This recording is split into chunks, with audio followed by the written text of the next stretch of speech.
What is up, guys? German Muscle here, back with another video. In this video, I'm going to be telling you guys why you should not put a short ram intake on your car. So, reasons why people put short rams on their car, or intakes in general, is because they want more horsepower. Okay, well, that adds a little bit of horsepower, not much by far. If you guys go to a dyno shop and get your car dynoed before and after you get the short ram put on, or the cold air intake put on, really doesn't add much horsepower to your guys' car. Maybe just like a slight difference, but not a whole lot.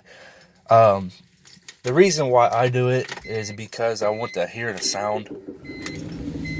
So if you guys have like a V8 or dual overhead cam V6 or whatever, 4-cylinders don't really sound that good.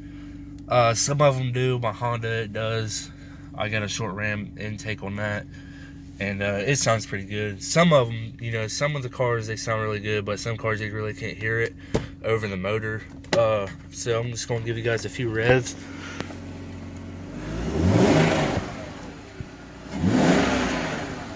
You guys can hear that.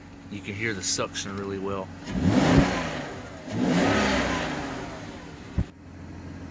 Also, for a quick tip, don't rev your motor if your car's not warmed up. Alright guys, so here's the deal. This is why you don't want to run a short ram intake on your car.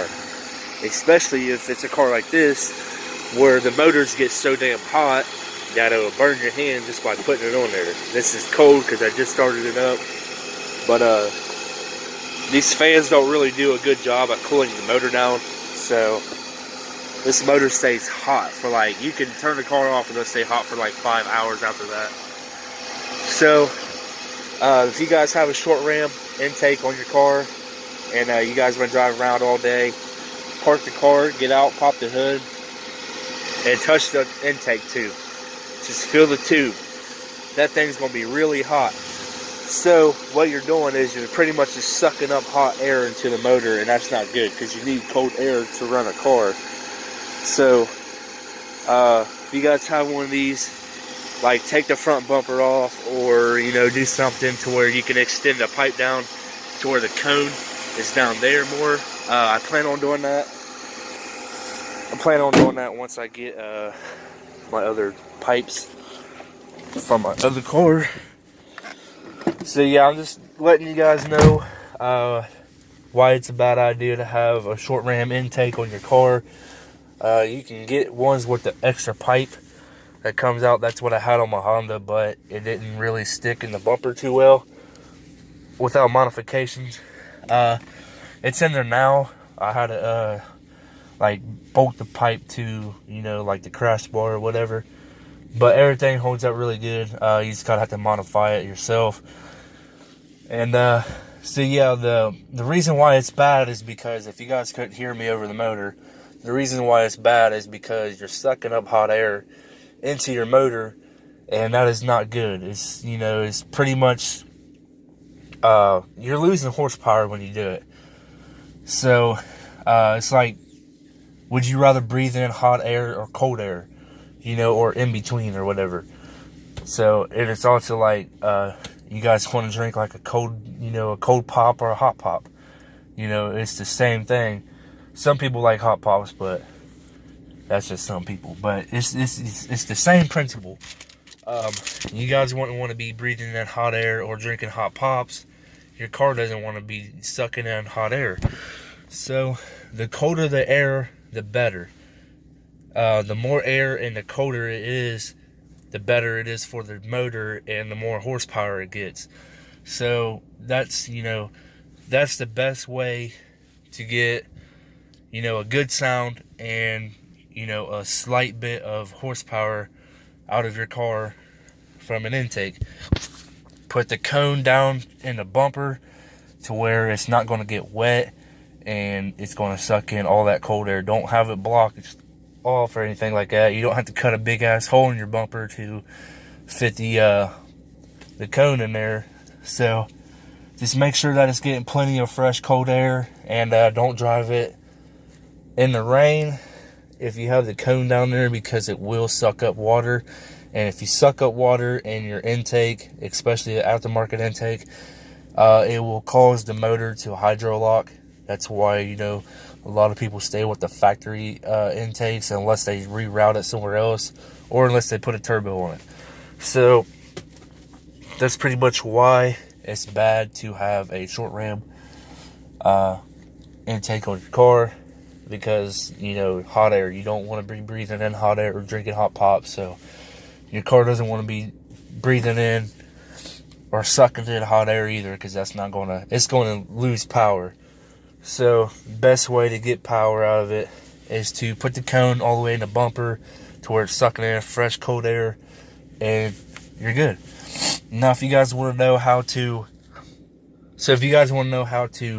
like, get extra horsepower out of your car, it's going to be pretty expensive. You need like cams and like forged pistons and stuff like that. That's if you guys want like high RPMs, high horsepower or whatever. Just get upgrade your cams, upgrade your crank, upgrade your pistons and rods, and yeah, I think you have to get like all forged internals. So do that, or just go boost. The best way to boost your car is rebuild the motor and then add a turbo on it, because you don't want to put a turbo on a car that has 200 and some thousand miles on it. You can, but if you're going to be full pulling it all day, you're going to blow that motor up. I know you guys watch Cletus McFarland, and his new Corvette, he blew the motor up in it. I can't remember. I haven't really watched it all the way, but yeah. So if you guys want to put boost on your car, or nitrous, or something like that, a supercharger, rebuild the motor, and then you can do that. So your motor will pretty much have nothing on it, but make sure you do the break-in period first, like drive it so many thousand miles before you do that, so you can change the oil and everything's back to normal, and then you'll basically have a brand new engine with a turbo. So that's all for this video. Figured I'd tell you guys why it's bad to put a cold air intake on your car. I see a lot of people that have the hot ram or the short ram, whatever you want to call them, the one just like mine, especially on these cars, because they get really hot in the engine bay. Like maybe one day I'll drive the car and let it get up to temperature, and I'll get one of them laser guns that you just point at and it tells you the heat or how hot the motor is and stuff like that. Because these cars, that's why they have a cooling system problem, is because they get so hot because they have an aluminum block, and I think the head is aluminum too, and usually aluminum cools down really quickly, but this car doesn't for some reason. I've always had cast iron blocks, and they've always cooled down a lot quicker than this car. So figured I'd give you guys a little video on it. If you guys do have a short ram intake, make sure you put the cone in the bumper and make it a real true cold air intake, not a short ram, because you guys don't want that. I mean, yeah, it does sound good, but in all reality, you're just sucking up hot air, and you guys don't want that. So that's it for this video. If you guys like it, leave a like on it. Comment down below what you guys think. I will be doing a video on how to make a cold air intake, a true cold air intake, once I get the pipes. They're in my older car. So yeah, stay tuned for that, and don't forget to subscribe if you guys are new to the channel, and I'll see you guys in the next video. Peace.